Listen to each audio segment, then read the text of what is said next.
मेरा नाम अक्षय है। मैं बागेश्वर उत्तराखंड से हूँ।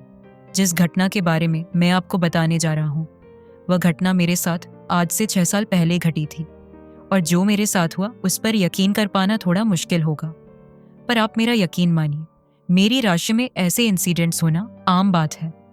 मेरे साथ कई पैरानॉर्मल एक्टिविटीज होती रहती हैं, पर मैं उनके बारे में बात नहीं करता। पर जो आज मैं आपको बताने जा रहा हूँ वह घटना सबसे अलग और सबसे भयानक है।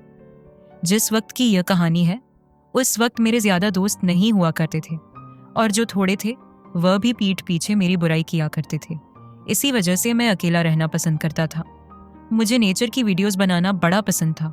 मैंने कई शॉर्ट मूवीज भी बनाई थी, मगर मुझे उनसे कुछ खास अच्छा रेस रिपस नहीं मिला। बजाय इसके लोग मेरा और ज्यादा मजाक उड़ाने लगे। इसलिए मैं अपने गांव में किसी से भी बात नहीं करता था।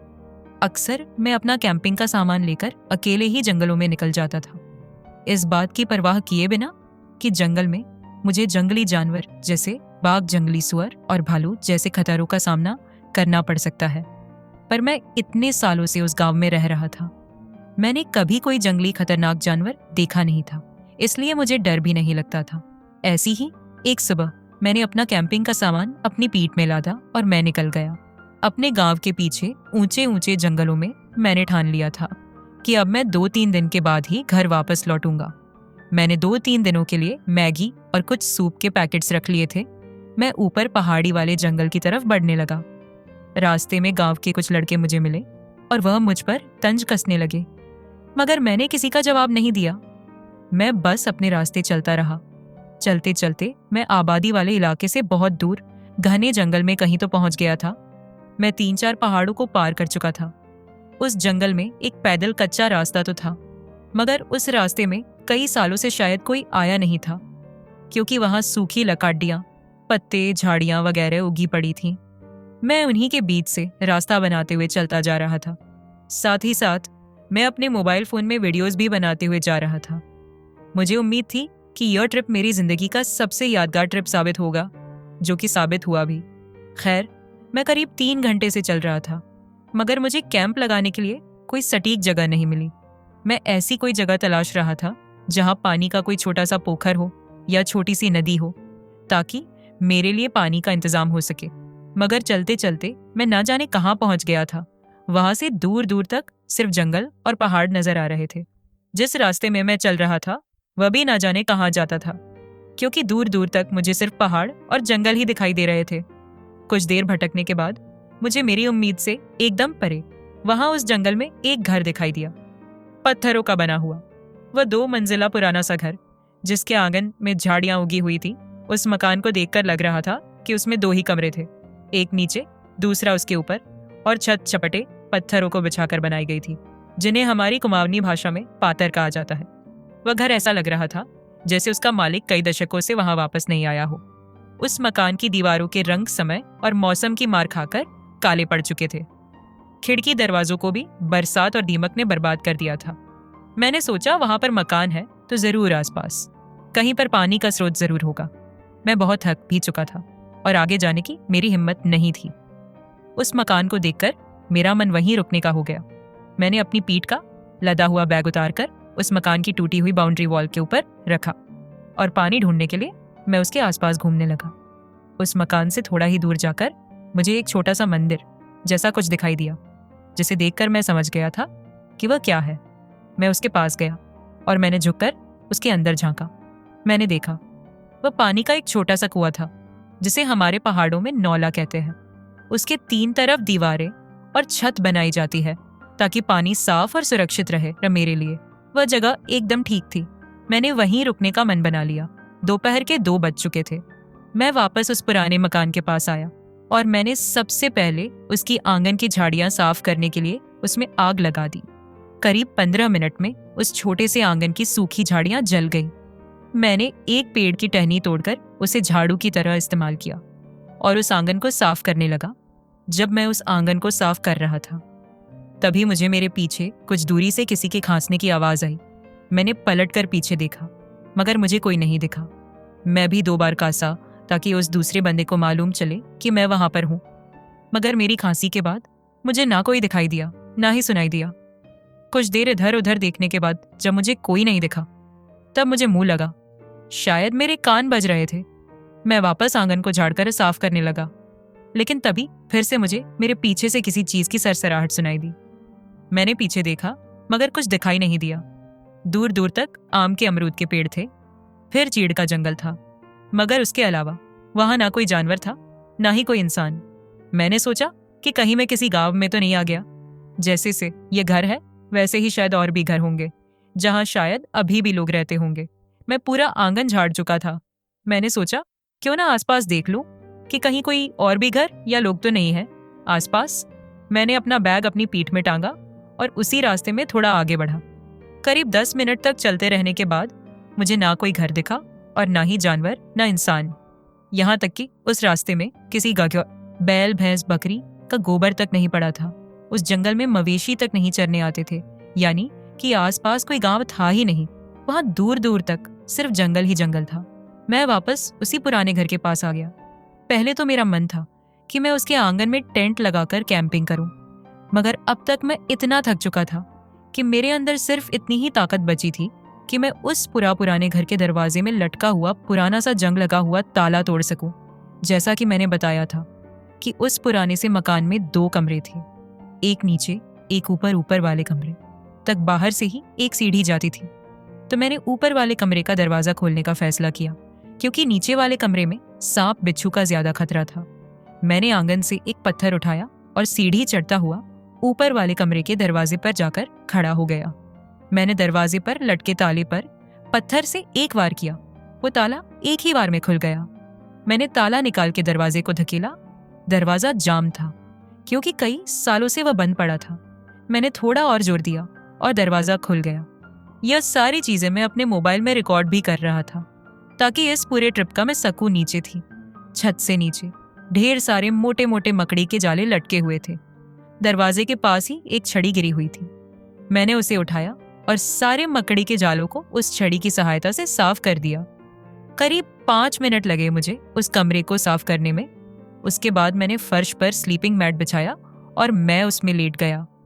फिर मैंने अपने बैग से सिगरेट का पैकेट निकाला और लेटे लेटे ही सिगरेट सुलगाकर उसके कश मारने लगा। कुछ देर बाद लेटे लेटे मेरी आंख लग गई और फिर एक आवाज को सुनकर मेरी आंख खुली। वह आवाज ऐसी थी मानो जैसे किसी ने दरवाजा खोला हो। मैं चौंक कर उठ बैठा। कमरे में घुप अंधेरा था। मैंने लाइटर जलाकर देखा। कमरे का दरवाजा अंदर से बंद था। उस घर में बिजली नहीं थी, होती भी तो शायद इतने सालों में कब का कट चुकी होती, मगर मैं अपने साथ बैटरी वाली लाइट लेकर आया था। मैंने वह लाइट जला ली। फिर मैंने उस कमरे की खिड़की खोली और बाहर देखा। बाहर अंधेरा हो चुका था। आसमान से आती चांद की रोशनी में थोड़ा बहुत दिखाई दे रहा था। खैर, मैंने खिड़की खुली छोड़ दी ताकि वहां से ठंडी हवा अंदर आ सके। उसके बाद मैंने पोर्टेबल गैस स्टोव निकालकर उसमें पकने के लिए मैगी चढ़ा दी। करीब 810 मिनट लगे मैगी को अच्छी तरह से पकने में। उसके बाद मैंने मैगी खाई। जब मैं मैगी खा रहा था तब मुझे बाहर किसी के चलने की आवाज आई। मैं खिड़की के पास गया और बाहर देखा, मगर बाहर आंगन में कोई नहीं था। बस तभी मेरे कमरे के दरवाजे पर जोर की आवाज हुई, मानो जैसे किसी ने दरवाजे पर थ मारी हो या फिर कोई भारी चीज फेंक कर मारी हो। मैंने खिड़की से ही उसे आवाज दी, हे कौन है? तो बाहर से आवाज आई। मैं तुरंत खिड़की से पीछे हटा और तब मैंने देखा कि कोई धीरे धीरे से खिड़की के पास आया और अंदर झांकने लगा। मुझे उसका सिर्फ आधा चेहरा दिखाई दे रहा था। उसका चेहरा झुर्रियों से भरा हुआ था। बाल सफेद, आंखें लाल और सूखे हुए होठों पर मुस्कान थी। वह खिड़की के बाहर से छुपकर मुझे देख रहा था और अंदर से मुझे उसका आधा डरावना चेहरा दिखाई दे रहा था। वह कोई बुढ़िया लग रही थी। बेहद भयानक उसे देखकर मेरा पूरा शरीर थर थर कांप रहा था। मेरी अब तक की जिंदगी में मेरे साथ कई सारी पैरानॉर्मल एक्टिविटीज हो चुकी थी, मगर इतनी भयानक चीज मेरे साथ पहले कभी नहीं हुई थी। और उस वक्त वह बूढ़ी औरत जो खिड़की के बाहर से छुपकर मुझे देख रही थी, वह जरूर कोई भूत ही हो सकती थी, क्योंकि कोई बूढ़ी औरत किसी मकान की दूसरी मंजिल की खिड़की पर इतने आराम से नहीं लटक सकती थी। वह खिड़की पर खड़ी मुझे देख रही थी और अजीब ढंग से मुस्कुरा रही थी। इस बीच उसने एक बार भी पलके नहीं झपकी थी। मैं हिम्मत करके खिड़की के पास गया और छत से मैंने खिड़की बंद कर दी। कुछ देर तक सब शांत रहा और फिर अचानक उस घर की छत पर मुझे कोई चलता हुआ सा महसूस हुआ। मेरा एक मन तो हुआ